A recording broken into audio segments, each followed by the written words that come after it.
ప్రభువా నా ఇంటిని నీవు కట్టని ఎడలా ఇల్లు కట్టువారి శ్రమ వ్యర్థమయ్యా. ప్రభువా నా ఇంటిని నీవు కట్టని ఎడలా ఇల్లు కట్టువారి శ్రమ వ్యర్థమయ్యా. ప్రభువా నన్ను నీవు కాయని ఎడలా నే మేల్కొనియు ఉండుట లాభం లేదయ్యా.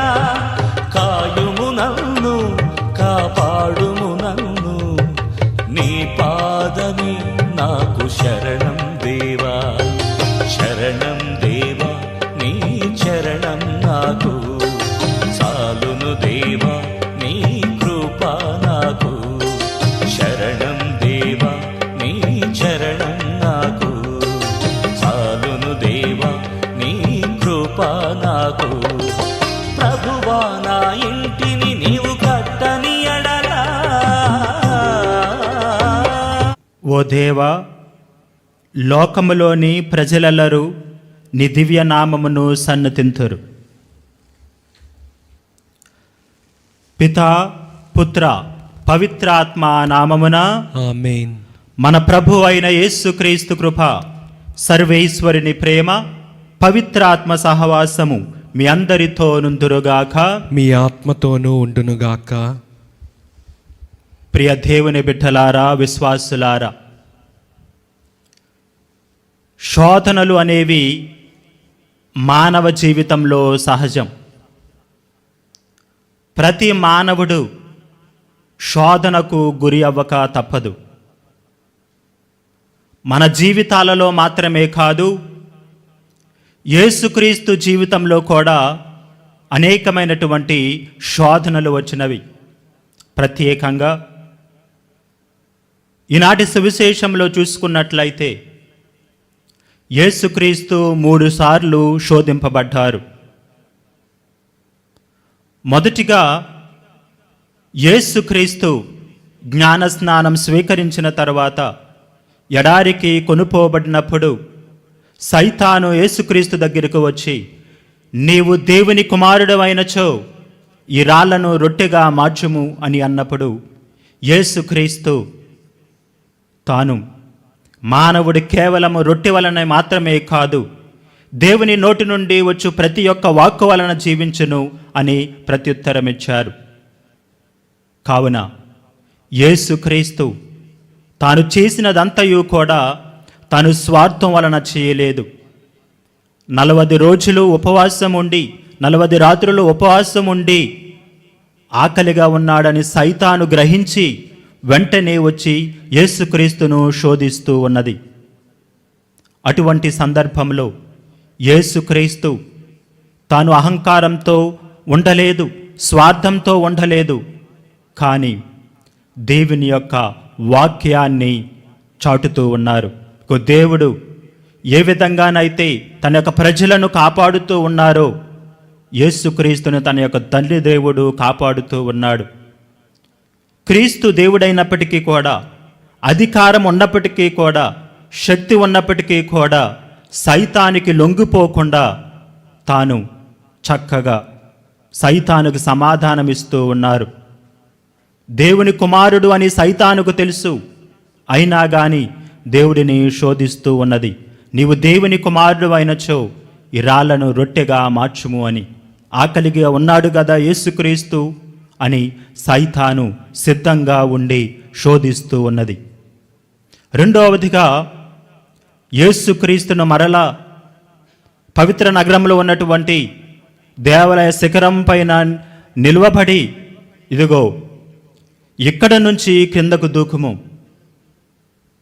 నీ దేవుడు దేవదూతలను పంపించి దేవదూతలు నిన్ను రక్షిస్తారు తన యొక్క చేతులతో పట్టుకొని అని చెప్పినప్పుడు యేసుక్రీస్తు తాను సమాధానం చెబుతూ ఉన్నారు.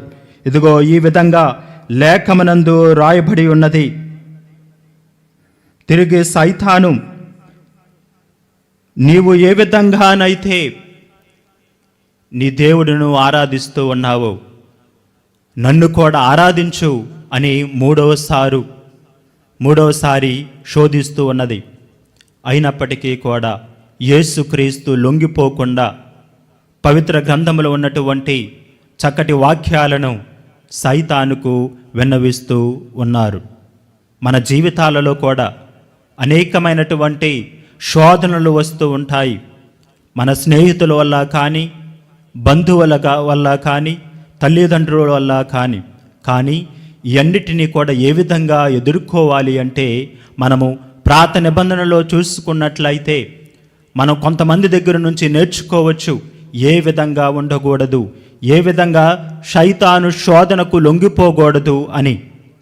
ఏ విధంగానంటే, ఆనాడు సైతాను వచ్చి అవ్వ ఆదాములకు కనపడి ప్రభువు చెప్పినటువంటి పండును తినవద్దని చెప్పారు. సైతాను వచ్చి వారిని శోధిస్తూ ఉన్నది. ఇదిగో నీ ప్రభువు యొక్క ఫలాన్ని తిన్నట్లయితే మీకు జ్ఞానము వస్తుంది, సమస్తాన్ని మీరు తెలుసుకుంటారు అని సైతాను శోధిస్తూ ఉన్నది. కానీ అవ్వ సైతాను మాటలకు లొంగిపోయి సైతానుకు విధేయత చూపించి పండు తిని పాపము చేసింది. ఆ విధంగా మనము శోధింపబడకుండా ఉండాలంటే వీరి దగ్గర నుంచి తెలుసుకోవలసినది, నేర్చుకోవలసినది ఏమిటి అంటే, సైతాను మాటలకు లొంగిపోకుండా దేవుని యొక్క మాటలకు మాత్రమే మనం లోబడి జీవించాలి అని. అదేవిధంగా క్రీస్తు ప్రభువు దగ్గర నుంచి కూడా మనం నేర్చుకోవలసినది, అధికారం ఉన్నప్పటికీ, శక్తి ఉన్నప్పటికీ సైతాను శక్తులకు లొంగిపోకుండా, శోధనలకు లొంగిపోకుండా ఎంతో ధైర్యంగా తాను ప్రేమ హృదయముతో ప్రతి ఒక్క ప్రశ్నకు సమాధానమిస్తూ ఉన్నారు. కావున మనము కూడా సైతాను శోధనలను జయించాలి అంటే పవిత్ర గ్రంథములో దేవుని యొక్క మాటలను ప్రతి నిత్యము కూడా ఆలకించి పాటించినట్లయితే సైతాను యొక్క శోధనలను మనం జయించవచ్చు. కావున ఈ దివ్య బలి పూజలో మరి సైతాను శక్తులను జయించేటువంటి భాగ్యాన్ని, శక్తిని మనకి ప్రసాదించాలని ఈ యొక్క దివ్య బలి పూజలో మనం చేసినటువంటి పాపములను మనము ఒప్పుకుందాము. సహోదరి సహోదరులారా, పవిత్రములైన ఈ పరమరహస్యములను కొనియాడే యోగ్యుల మగుటకు మన పాపములను ఒప్పుకుందాము. సర్వశక్తి గల సర్వేశ్వరుని చెంతను, సహోదరి సహోదరులారా, మీ చెంతను నా పాపములను ఒప్పుకొనుచున్నాను. ఏలైనా తలంపు చేతను, వాక్కు చేతను, క్రియల చేతను, అశ్రద్ధ చేతను బహు పాపము చేసి తిని. ఇది నా తప్పు, ఇది నా తప్పు, ఇది నా గొప్ప తప్పు. అందుచేత నిత్య కన్నికైన పరిశుద్ధ మరియమాతను, సకల దూతలను, పునీతులను, సహోదరి సహోదరులారా, మిమ్మును మన ప్రభు అయిన సర్వేశ్వరుని ప్రార్థింపవలనని బ్రతిమాలుకొనుచున్నాను. సర్వశక్తి గల సర్వేశ్వరుడు మనకు దయచూపి మన పాపములను మన్నించి మనలను నిత్య జీవితమునకు చేర్చునుగాక. ఆమేన్. ప్రభువా దయచూపుము, ప్రభువా దయచూపుము, క్రీస్తువా దయచూపుము, క్రీస్తువా దయచూపుము, ప్రభువా దయచూపుము. ప్రభువా దయచూపుము.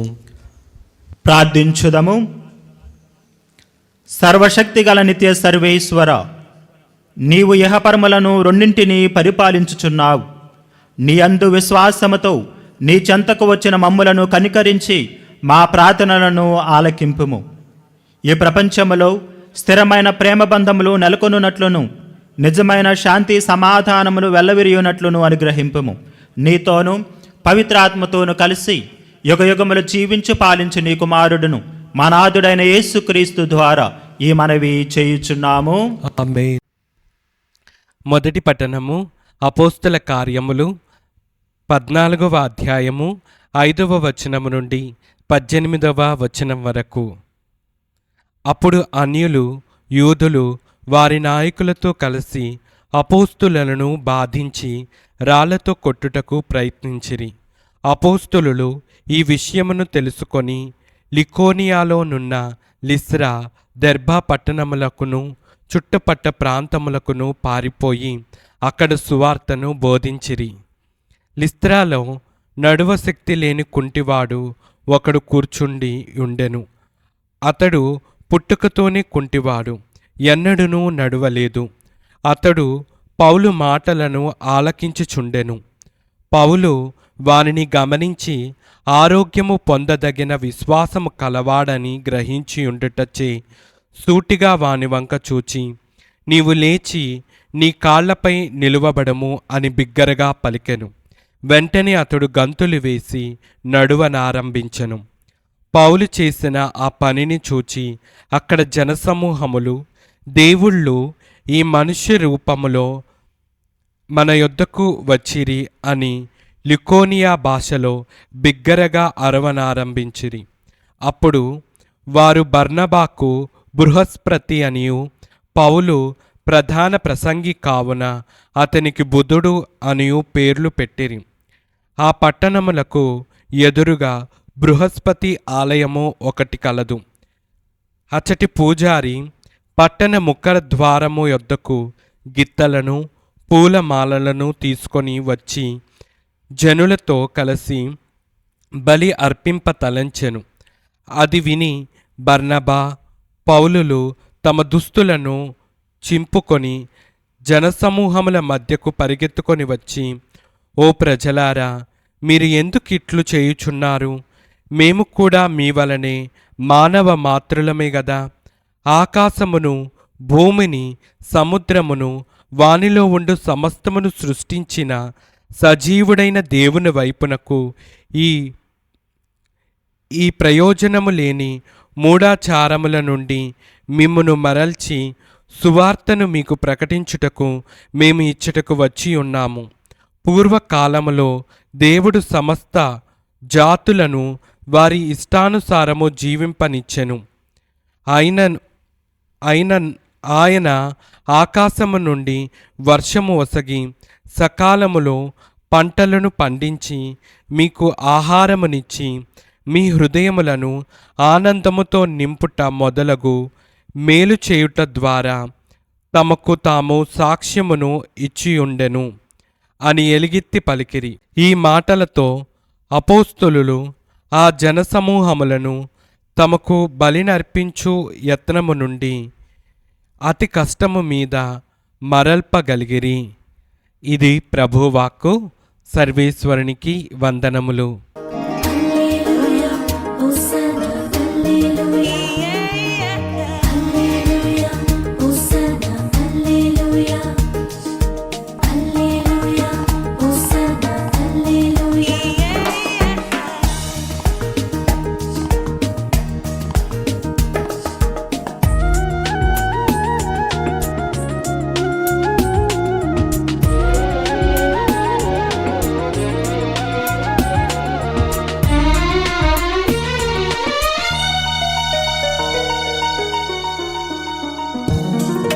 నజరేయుడా నా యేసయ్యా, నమ్మక పాత్రుడవు నీవేనయ్యా.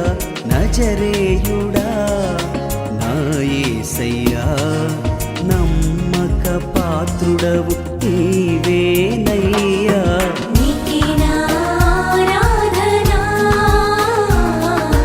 నీకే నా స్తుతి ప్రార్థన.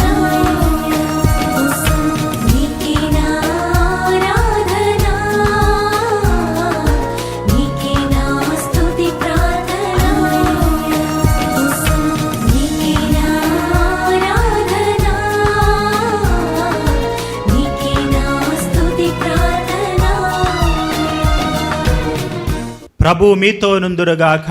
మీ ఆత్మతో ఉండునుగాక. పునీత మత్తాయి గారు రాసిన సువిశేషములోని భాగము. ప్రభువా మీకు మహిమ కలుగునుగాక. మత్తాయి సువార్త 4వ అధ్యాయము పవిత్ర వచనములు 1 నుంచి 11 వరకు. అంతటా యేసు సైతానుచే శోధింపబడుటకై ఆత్మ వలన ఎడారికి కొనుపోబడెను. 40 రెయింభవళ్ళు ఉపవాసములతో గడిపిన పిదప ఆయన ఆకలిగొనెను. అంతట సైతాను ఆయన వద్దకు వచ్చి, నీవు దేవుని కుమారుడవైనచో ఈ రాళ్లను రొట్టెలుగా మారునట్లు ఆనతిమ్ము అని అనెను. మానవుడు కేవలము రొట్టె వలననే జీవింపడు, కానీ దేవుని నోటి నుండి వచ్చు ప్రతి మాట వలన జీవించును అని రాయబడి ఉన్నది అని యేసు ప్రత్యుత్తరమిచ్చెను.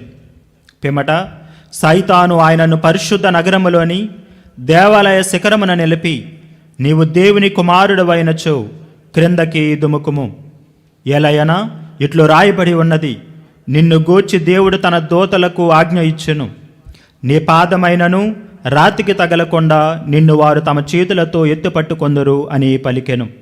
అందుకు యేసు, ప్రభు అయిన నీ దేవుని నీవు శోధింపరాదు అని లేఖనమున రాయబడి ఉన్నది గదా అని పలికెను.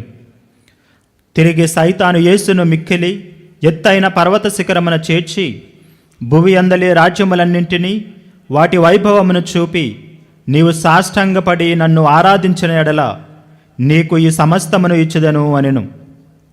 సైతాను పొమ్ము, ప్రభు అయిన నీ దేవుని ఆరాధింపుము, ఆయనను మాత్రమే నీవు సేవింపుము అని రాయబడి ఉన్నది అని యేసు పలికెను. అంతట సైతాను వెడలిపోగా దేవదూతలు వచ్చి యేసుకు పరిచర్యలు చేసిరి.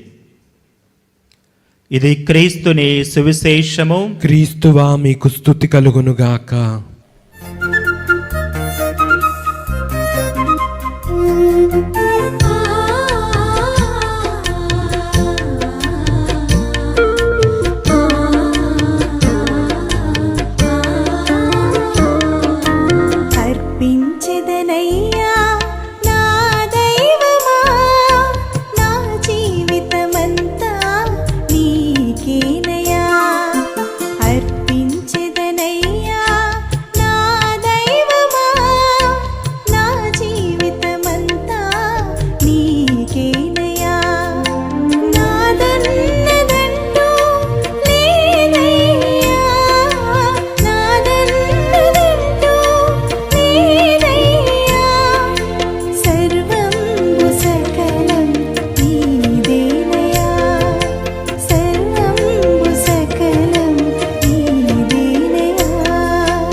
సహోదరి సహోదరులారా, నేనను మీరు అర్పించుచున్న ఈ బలి సర్వశక్తి గలపతి అయిన సర్వేశ్వరునికి అంగీకారమగునట్టులా ప్రార్థించుదము. ప్రభు తన నామస్తుతి మహిమల కొరకును మన ప్రయోజనము కొరకును తన పవిత్ర శ్రీసభ ప్రయోజనం కొరకును మీ కరముల ద్వారా ఈ బలిని స్వీకరింతురుగాక. ఓ ప్రభువా, ఈ బలి నీ కుమారుని జ్ఞాపకార్థము నిర్వహించినప్పుడెల్లను మా రక్షణా కార్యము తిరుగు నెరవేరినట్లను, కావున ఈ పవిత్ర కార్యమును యోగ్యమైన విధముగా నెరవేర్చుటకు మాకు నీ సహాయమును దయచేయము. మా ప్రభువైన క్రీస్తు ద్వారా ఈ మనవి చేయుచున్నాము. ఆమేన్. ప్రభు మీతో నుందురుగాక. మీ ఆత్మతో ఉండునుగాక. మీ మనస్సులను ఉన్నతమునకు త్రిప్పుము. ప్రభు వైపు త్రిప్పి ఉన్నాము. మన దేవుడైన ప్రభువునకు కృతజ్ఞత తెలుపుదము. కృతజ్ఞత తెలుపుట యుక్తము న్యాయము.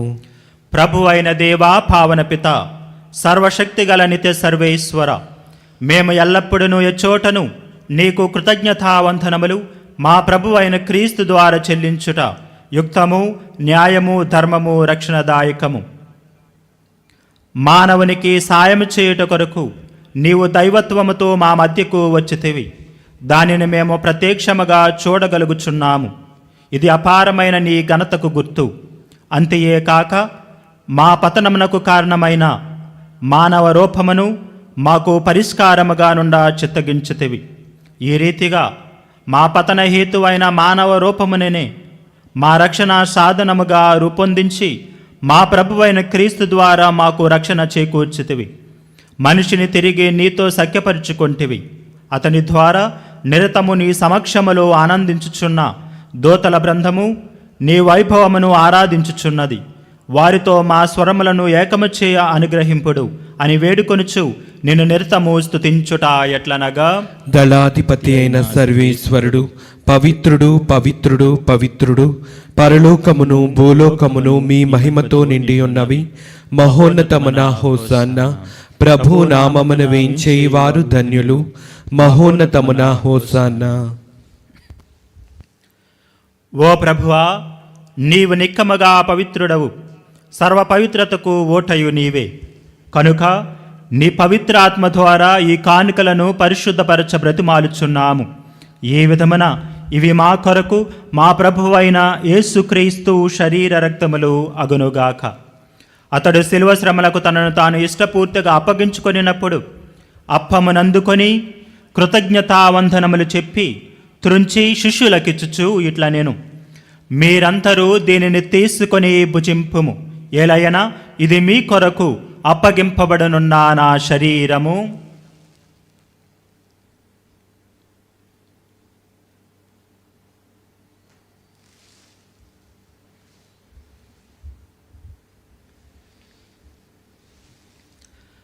ఆ విధముననే భోజనానంతరము పాత్రమునందుకొని మరలా నీకు కృతజ్ఞతావందనములు చెప్పి శిష్యులకిచ్చుచు ఇట్లా నేను, మీరందరూ దీనిని తీసుకొని దీని నుండి పానము చేయుడు. ఏలయనా ఇది నూతన నిత్య నిబంధన యొక్క నా రక్తపు పాత్రము. ఇది మీ కొరకును అనేకుల కొరకును పాప పరిహారమునకై దారబోయబడును. దీనిని నా జ్ఞాపకార్థము చేయుడు.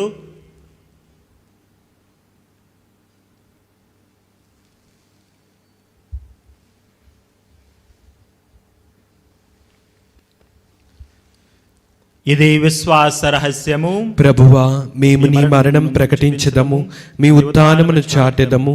మీరు మరలా వచ్చే వరకు వేచి ఉందుము. కనుక తండ్రి, క్రీస్తు మరణమును ఉత్థానమును స్మరించుచు జీవమునసుగి అప్పమును రక్షణ పాత్రమును నీకు సమర్పించుచున్నాము.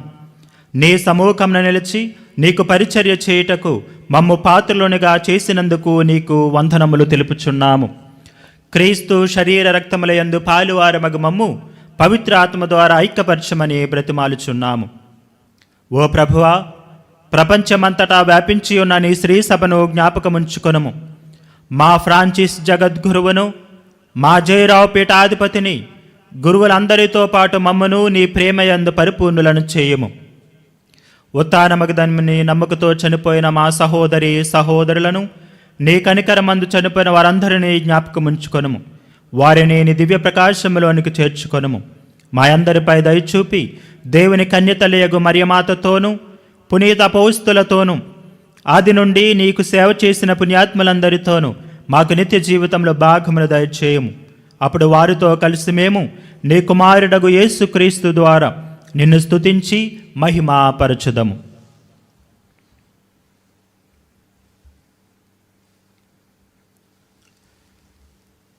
క్రీస్తు ద్వారా, క్రీస్తుతో, క్రీస్తునందు సర్వశక్తి గల పితి అయిన సర్వేశ్వర, పవిత్రాత్మతో ఏకమయుండు నీకు యుగ యుగములు గౌరవ మహిమలు కలుగునుగాక.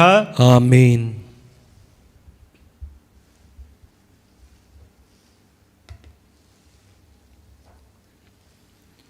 మన రక్షకుడిచ్చిన పరమోపదేశమును అనుసరించి ప్రార్థింప సాహసింతము. పరలోకమందుండు మా యొక్క తండ్రి, మీ నామం పూజింపబడునుగాక, మీ రాజ్యము వచ్చునుగాక, మీ చిత్తము పరలోకమందు నెరవేరినట్లు భూలోకమందు నెరవేరునుగాక. నానాటికి కావలసిన మా అన్నము మాకు నేటికి అనుగ్రహింపుము. మా యొద్ద అప్పబడిన వారిని మేము మన్నించినట్లు మా అప్పులను మీరు మన్నింపుము. మమ్ము శోధనయందు ప్రవేశింపనివ్వక కీడుల నుండి మమ్ము రక్షింపుము. ప్రభువా, అన్ని కీడుల నుండి మమ్ము రక్షింపుము. మా ఈ రోజులలో మాకు శాంతిని ప్రసాదింపుము. నీ దయానుగ్రహము వలన పాపము నుండి మమ్ము విముక్తులను చేసి అన్ని కలతల నుండి సర్వదా కాపాడుము. మేము మోక్షానందమును మా రక్షకుడైన యేసుక్రీస్తు ఆగమమును నిరీక్షించుచుందము. ఏలైనా నిరంతరము మీదే రాజ్యము, మీదే అధికారము, మీదే మహిమ. శాంతిని మీకు అనుగ్రహించుచున్నాను, నా శాంతిని మీకు ఇచ్చుచున్నాను అని నీ అపోస్తులతో వచించిన ప్రభువైన యేసువా, మా పాపములను లెక్కింపక నీ శ్రీ సభ విశ్వాసమును వీక్షింపుము. నిశ్చిత ప్రకారము నీ సభకు శాంతిని, ఐక్యమును అనుగ్రహింపుము. యుగయుగములో జీవించు పరిపాలించు ప్రభువా, ఆమేన్. ప్రభుని శాంతి ఎల్లప్పుడూ మీతో నుందురుగాక, మీ ఆత్మతో ఉండునుగాక. ఒకరికొకరు సమాధానమును తెలుపుకొందము. సర్వేశ్వరుని గొర్రెపిల్ల, లోక పాపములను పరిహరించు ప్రభువా, మాకు దయచూపము. సర్వేశ్వరుని గొర్రెపిల్ల, లోక పాపములను పరిహరించు ప్రభువా, మాకు దయచూపము.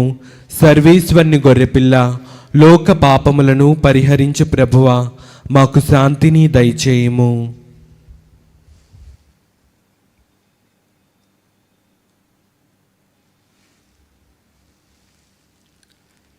ఇదిగో సర్వేశ్వరుని గొర్రెపిల్ల, ఇదిగో లోక పాపములను పరిహరించు ప్రభు. గొర్రెపిల్ల విందుకు పిలువబడిన వారు ధన్యులు. ప్రభువా, నీవు నా ఇంట ప్రవేశించుటకు నేను పాత్రుడను కాను, కానీ నీ ఒక్క మాట పలికిన నా ఆత్మ స్వస్థత పొందును.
ప్రార్థించుదము.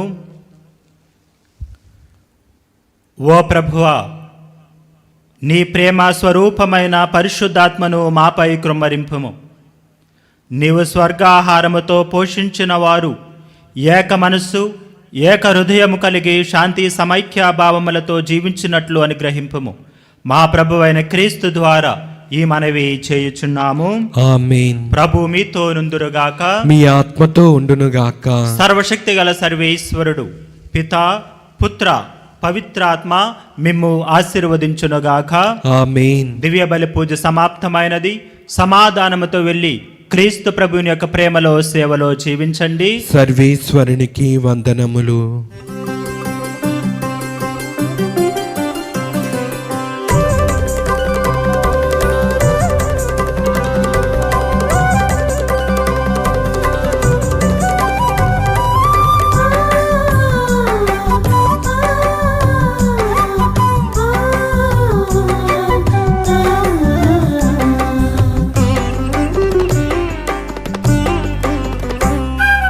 వందనం ప్రభు, వందనం వందనం ప్రభు, వందనం. చేతులెత్తి మేమందరం చెబుతున్నాం వందనం. వందనం ప్రభు, వందనం వందనం ప్రభు, వందనం. చేతులెత్తి మేమందరం చెబుతున్నాం వందనం.